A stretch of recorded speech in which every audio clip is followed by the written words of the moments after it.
Nenhum esporte radical é tão radical quanto torcer para o São Paulo. É uma dose alta de adrenalina todo santo dia. Experimenta você encostar em um São Paulino quando você estiver descalço. Você vai tomar um choque. Então, não faça isso. E se você for torcedor de São Paulo, se prepara para mais uma dose de adrenalina. Um ídolo são paulino muito querido e clamado pela torcida tricolor voltou com os dois pés na porta. Mas o propósito desse retorno foi o que chocou todo mundo e deu polêmica. Ninguém, absolutamente ninguém esperava isso. Aperte os cintos que eu já vou falar sobre esse fato. E outra coisa chocante, na minha opinião, são as críticas que o Hernan Crespo já está levando de parte da torcida por fazer 3 pedidos para a diretoria.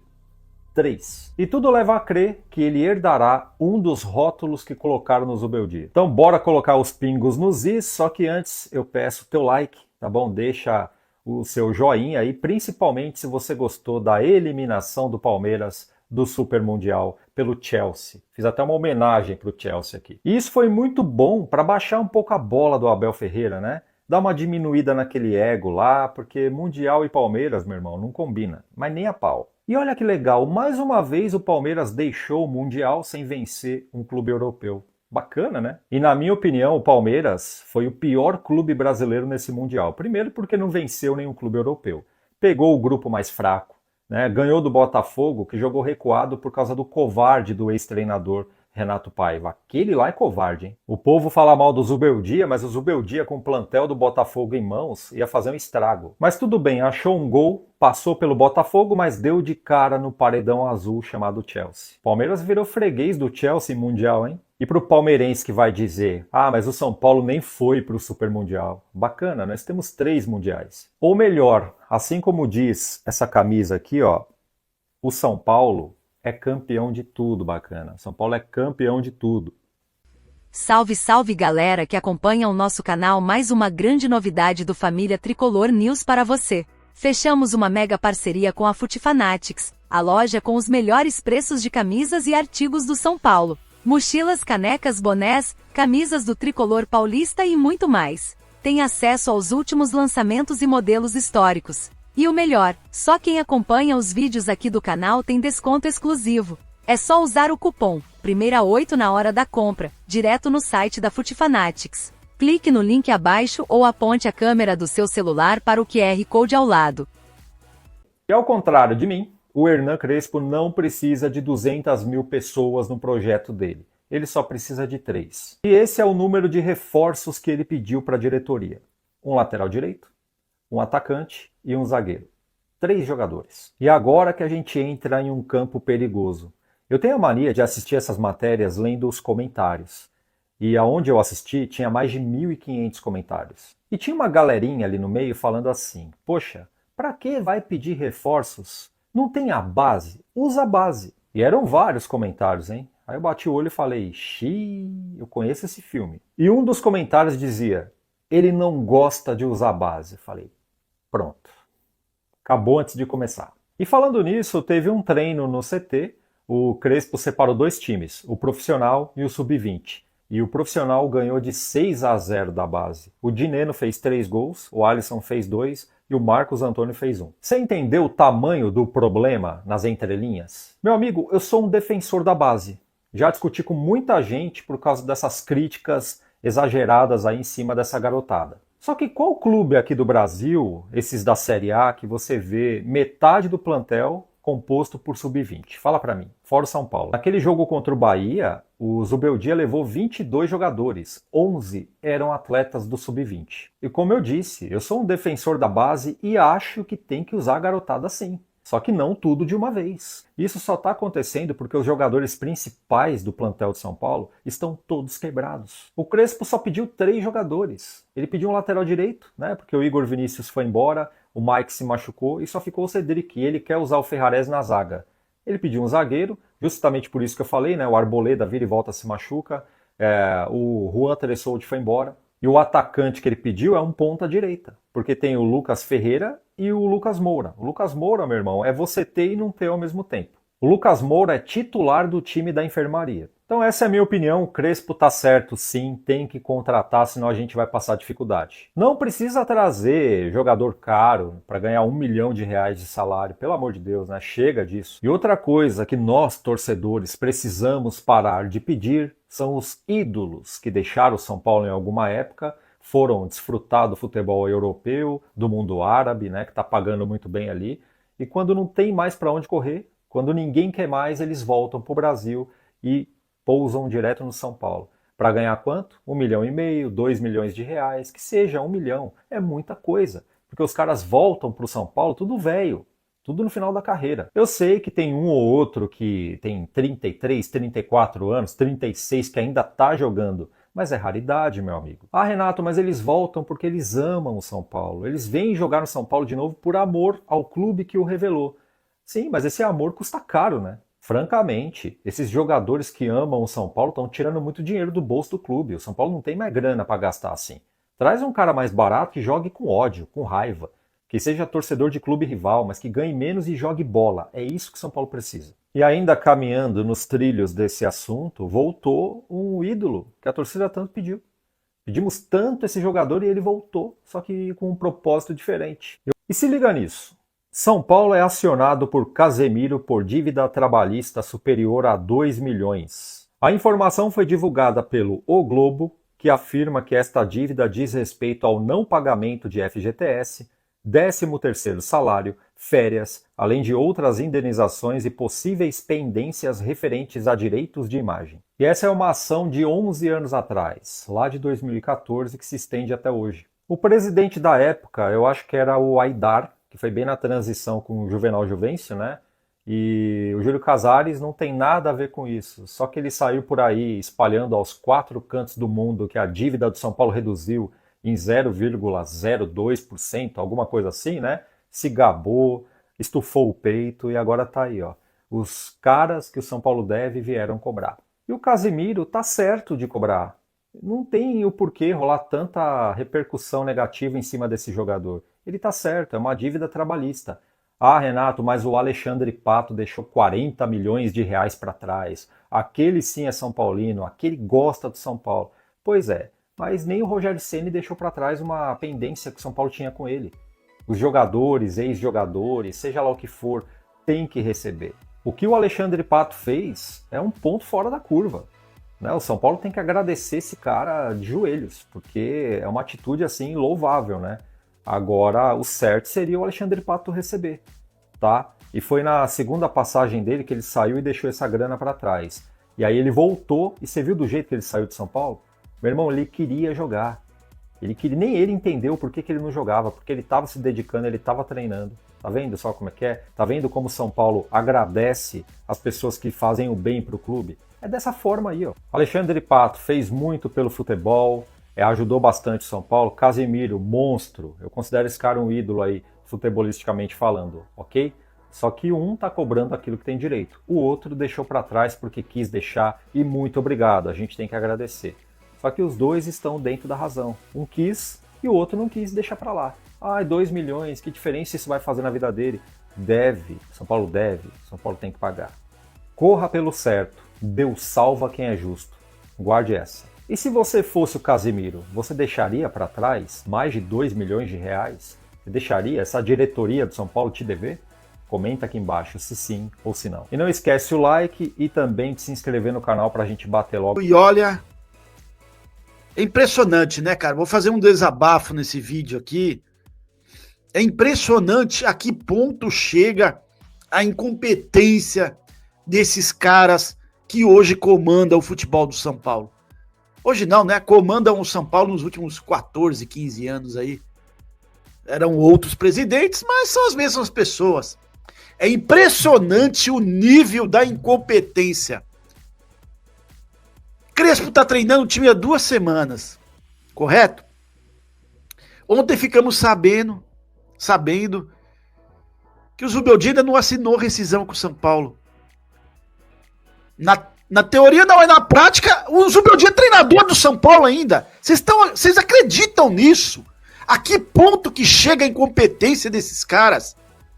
O nível Eu não tem como comparar com a várzea mais, que eu vou estar ofendendo a várzea em comparar a várzea com esses caras. Eu quero fazer um desabafo nesse vídeo. Pedir para esses caras fazer outra coisa, mano. Larguem o São Paulo, se eles amam o São Paulo de verdade, deixem o São Paulo na mão de profissionais. Vão fazer outra coisa, cara. Vão cuidar do social. Vão fazer outra coisa que não dá para esses caras trabalharem no futebol profissional do São Paulo. Não dá, gente. É por isso que eu falo para vocês, quando sai notícia de porta-voz, não acredita. Não chega no ouvido do torcedor, na maioria das vezes, né? Não chega no ouvido do torcedor a verdade. Chega o que eles querem que o torcedor escute. E para isso se utiliza de porta-voz A, B. Esses caras se submetem a isso, né? Aí, eles têm acesso livre CCT, Morumbi, pode entrevistar dirigente, jogador. É por isso que tudo que vem de dentro do São Paulo eu desconfio, cara. Tudo. Porque falaram que o Zubeldia tinha pedido demissão. Que o São Paulo nem precisaria pagar a multa. E ontem sai essa bomba aí, que o Zubeldia ainda nem assinou a rescisão. O São Paulo nem pode inscrever o Crespo ainda. Ou seja, se o jogo fosse nesse final de semana, São Paulo e Flamengo, o Crespo não poderia estar no banco de reserva, porque o Zubeldia ainda não assinou a rescisão. Olha, dá ânsia de vômito falar desses caras, cara. Eu tô pegando nojo desses caras, sabe, velho? Que nojo desses caras. O que estão transformando o São Paulo. Que vergonha. Que nojo esses caras. Que nojo. Que nojo que esses caras transmitem pro torcedor. A coletividade São Paulina, os seus 20, 22 milhões de torcedores, não merecem isso. A instituição São Paulo Futebol Clube sangra de dentro para fora na mão desses amadores de merda que aí estão nos últimos 15 anos. Bando de parasita. Vamos que vamos para mais um vídeo, galera. Já deixa o triplo C aí. Curte, compartilha e comenta, que é muito importante. Inscreva-se no canal. Vou tentar me manter aqui. Fazer um desabafo, mas tentar manter aqui a calma, porque, cara, mesmo sem o São Paulo entrar dentro de campo, a gente já fica puto. Vou trazer a primeira escalação do Crespo, inclusive no campinho virtual aqui pra vocês, tá? A primeira escalação dele no jogo treino que teve contra o Sub-20. Tá bom? Não tem muita coisa pra gente falar aqui, mas vamos focar nesse desabafo aí, cara, que o negócio tá asqueroso, tá? Se inscreva no canal aí, clica no botãozinho hypar. Vamos que vamos pra mais um vídeo aí. Que nojo, galera. Que nojo. Não podemos desistir do São Paulo, porque se a gente desistir, se o torcedor desistir do São Paulo, esses caras vão afundar ainda mais o São Paulo. E é questão de tempo para eles levarem o São Paulo para uma Série B. É questão de tempo. Porque o nível de amadorismo que está dentro do São Paulo esse ano, o negócio extrapolou qualquer limite. Qualquer limite. Não dá nem para comparar com a várzea, para não ofender o pessoal da várzea. Bom, vamos que vamos para mais um vídeo. Vamos começar aqui a falar do time do Crespo, gente.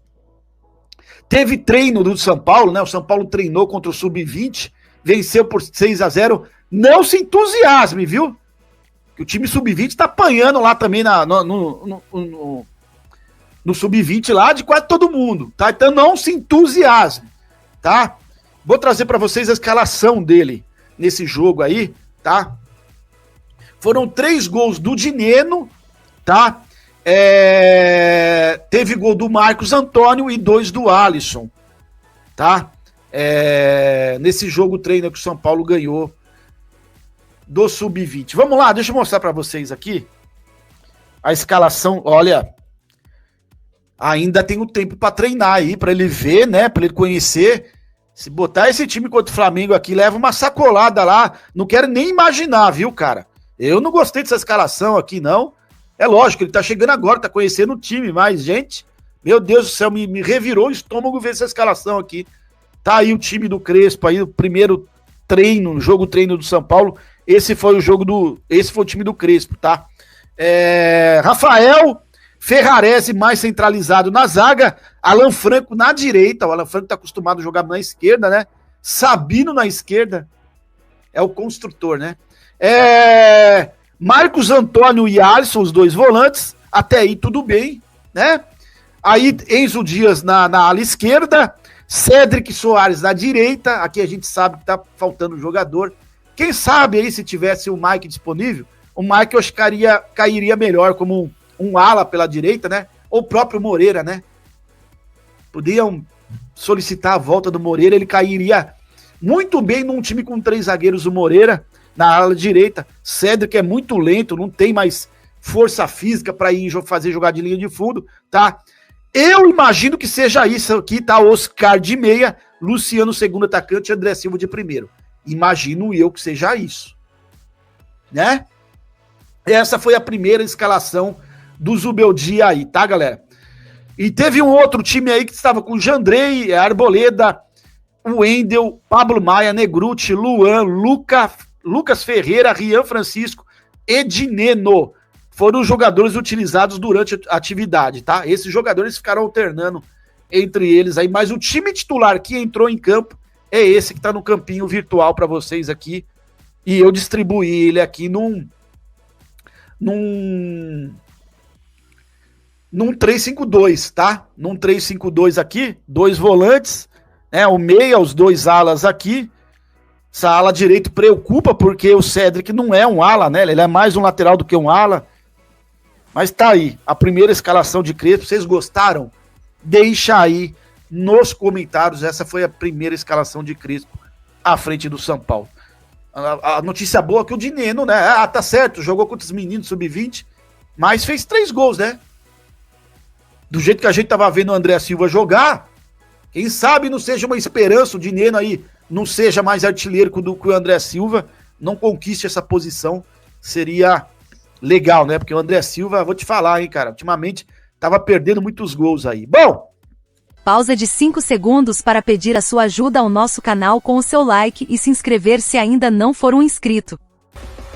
Tinha me perguntado assim, Zanqueta, quando ficará pronta a implementação do TechFoot? Como eu já tinha dito aqui nos vídeos, esclarecido para vocês, o TechFoot estava em implementação, contratação de profissionais e compra de materiais. Pelo que me falaram, o São Paulo já tem o sistema funcionando e operante, ainda faltando chegar alguns equipamentos, mas a implementação do TechFoot já está em andamento, ou seja, já é uma excelente notícia. O São Paulo provavelmente vai divulgar essa informação oficialmente quando tiver a totalidade dos equipamentos. Entretanto, a boa notícia eu posso compartilhar com vocês, é sempre bom boas notícias, porque a gente tem muitas recentemente. O TechFoot já está em andamento na Barra Funda. Mais uma informação exclusiva do blog do São Paulo para vocês terem conhecimento sobre as coisas. Então, sempre que a gente tem as informações, a gente vem, esclarece, traz aqui para vocês terem sempre informação em primeira mão e a gente faz esses esclarecimentos para vocês não terem dúvida com relação a isso. Depois vocês veem a confirmação nos outros veículos também. Isso aqui é até com base na parte financeira. Como estamos com relação à parte financeira? Com a projeção financeira, como eu tinha dito para vocês até o final de maio, o São Paulo tinha uma projeção de estar acima de 16% dos valores projetados para até aquele período dos 5 primeiros meses do ano. Se a gente tinha apresentado um pequeno superávit até o início do ano, entre janeiro e fevereiro, o São Paulo já estava ali com um número, com uma arrecadação superior ao que estava esperando. O São Paulo manteve esses números, pelo que me informaram, volto a repetir, pelo que me informaram. O São Paulo tem 16% acima da sua meta prevista até o mês de maio. Ou seja, são números positivos comparados ao que estava sendo esperado, até porque a gente fala de cifras altíssimas. Então 16% não são 10 milhões. A gente está falando de valores bem altos mesmo com relação ao que a gente espera. Claro que o ano tem muitas coisas ainda para acontecer e esse valor de 16% ainda não tinha contabilizado as vendas de Ângelo e não tinha contabilizado as vendas de Matheus Alves. Inclusive, já puxando aqui para vocês, Matheus Alves viajou esta madrugada para a Rússia, onde assinará com o CSKA, o acordo está firmado e pelo que me passaram aí está na faixa dos 7 milhões de euros, somando bônus, gatilhos e também a mais-valia, além do São Paulo ter aí o mecanismo de solidariedade do Matheus Alves, que fez toda a sua trajetória de formação no São Paulo até ele completar aí os seus 20 anos. O Matheus Alves tem 20 anos de idade e agora será jogador do CSKA. Estou colocando aqui uma aproximação em que o São Paulo ganharia mais ou menos 39 milhões, se realmente for 7 milhões de euros. O São Paulo, pegando aqui o jogador, o São Paulo chegaria a um valor total até este momento em 2025 de 161,2 milhões em vendas de jogadores no somatório total. Zanqueta, o São Paulo bateu a meta com esses números? O São Paulo atingiu a meta em números brutos, porém a gente não tem certeza em números efetivos. Por quê? Porque tem comissão, intermediação, bonificação de não sei o que, tem desconto, tem imposto, tem lá um monte de coisa. E pelo que me falam, o São Paulo tem, além do Matheus Alves, que fazer mais uma venda pelo menos até o final do ano. Isso significa que a gente vai vender mais um jogador agora nessa janela? Não necessariamente. Significa que o São Paulo fará mais uma venda de pelo menos mais um jogador. Isso pode acontecer no final do ano, como pode acontecer agora. Isso dependendo das propostas que chegarem. Com a concretização da venda do Matheus Alves, o que melhora para o São Paulo? O São Paulo pode ficar um pouquinho mais agressivo no mercado para essa janela. Muita gente está reclamando da morosidade, do andamento, da forma como o São Paulo vem trabalhando com as suas contratações, já que está vendo as saídas aumentando e ninguém chegando de um time que já estava sofrendo no Campeonato Brasileiro e para enfrentar suas partidas. Zanqueta, quais as posições? Ontem o Globo Esporte falou de outras posições, não sei o quê. Continuo com a informação que eu tinha. Zagueiro, volante e um meia/ponta que atue no setor ofensivo. São as buscas do São Paulo para reforçar o time nesta janela aí de meio de ano do tricolor. Lembrando que a gente ainda pode ter alguma venda caso chegue uma proposta. A janela europeia ainda vai reaquecer. Os clubes europeus ainda estão se movimentando. Lembrando que ainda tem até Lucas Moura dentro desse time. De acordo com o que a gente conversou com algumas pessoas, a ideia, um esboço de time principal, tendo todas as peças, seria ter o Lucas Moura atuando como segundo atacante, atuando como uma dupla de ataque com um centroavante. Então, por exemplo, se no jogo treino, isso é sempre uma ideia inicial, tá? Não é algo que vai ser fidelizado durante toda a passagem do Crespo, até porque ele vai sempre entender ali cenários, entender como o time está correspondendo. Mas a ideia seria de justamente utilizar o Lucas Moura. Se a gente for pegar a escalação do jogo treino, que teve os três da frente, o Oscar como um camisa 10, Luciano e André Silva como uma dupla de ataque, o Lucas Moura estaria brigando por posição com o Luciano, porque é um entendimento do Hernan Crespo que o time precisa potencializar o Oscar e o Lucas Moura, que na sua visão, e acho que na visão de muitos, são os dois principais jogadores hoje dentro do plantel, e que se você for colocar esses jogadores pelos lados do campo, se você for colocar o Lucas como um ponta direita, ou o Oscar como meia esquerda caindo para o meio, mas ainda tendo a obrigação de voltar para marcar, você pode acabar desgastando muito os atletas, e aí tem fatores físicos, tem fatores de intensidade dentro do jogo. Então, você colocando eles para jogarem juntos, mais próximos, alinhados e com liberdade no meio, você pode potencializá-los neste momento. Então, o Hernan Crespo hoje pensa no Lucas Moura atuando como um segundo atacante.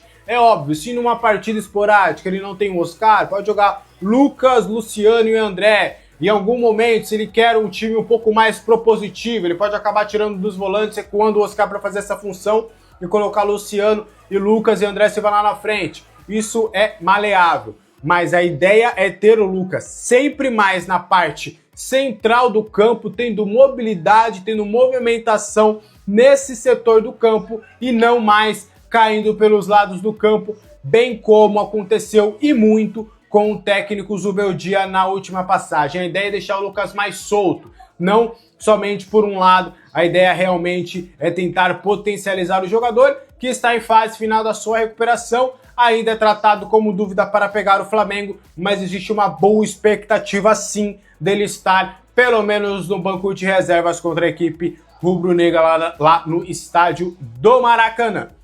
Pra gente fechar o vídeo de hoje, Marcos Antônio fica no São Paulo, mas em qual molde? E quais são os moldes dessa negociação? Bora trazer alguns detalhes. A gente já tinha trazido aqui com exclusividade de que a cláusula contratual do Marcos Antônio era de 5 partidas ele entrando em campo. O São Paulo teria a obrigação de comprar o atleta em todos os moldes que a gente trouxe, mas a gente já vai refrescar. Só que o Éder Traskini lá do UOL, ele trouxe um detalhe a mais nessa informação que a gente tinha conversado já aqui. De que essas 5 partidas são em 2026 e não durante todo esse período de contrato. Então, o São Paulo permanece com o Marcos Antônio por um empréstimo de mais uma temporada. Então, até 30 de junho de 2026. Ele fica durante esse período, só que a partir do dia 1º de janeiro de 2026 até o dia 30 de junho de 2026, se ele entrar em campo em 5 partidas, e aí ele ia entrar em campo, tá? Não é minutagem. Se ele entrar 5 jogos jogando 1 minuto cada, já bate a meta, já entra como partidas disputadas. O São Paulo será obrigado a comprar o Marcos Antônio por 4,2 milhões de euros. E aí aí são 3 parcelas anuais e igualitárias, ou seja, no mesmo valor. A partir do dia no primeiro dia de julho de 2026, o São Paulo tem que fazer o primeiro pagamento, ali no ato da compra. O segundo pagamento no mesmo período, na mesma data, só que no ano de 2027. Em 2028, mesma data, 1 de julho de 2028, seria a última parcela. Inclusive, após 2026, o contrato também do Marcos Antônio será renovado automaticamente até junho de 2028. Então, o São Paulo que basicamente assegura a compra do Marcos Antônio por mais tempo. Então, fatalmente, o volante vai ficar no tricolor paulista pelo menos até junho de 2028. Você gosta? Você gostou da contratação? E agora com os moldes vindo à tona, você gosta da compra? Você acha que o São Paulo se deu bem nessa? Quero muito saber a sua opinião. Esse foi o vídeo de hoje. Espero que você tenha gostado. Salve, salve galera que acompanha o nosso canal, mais uma grande novidade do Família Tricolor News para você. Fechamos uma mega parceria com a Futifanatics, a loja com os melhores preços de camisas e artigos do São Paulo. Mochilas, canecas, bonés, camisas do Tricolor Paulista e muito mais. Tem acesso aos últimos lançamentos e modelos históricos. E o melhor, só quem acompanha os vídeos aqui do canal tem desconto exclusivo. É só usar o cupom Primeira8 na hora da compra, direto no site da Futifanatics. Clique no link abaixo ou aponte a câmera do seu celular para o QR Code ao lado.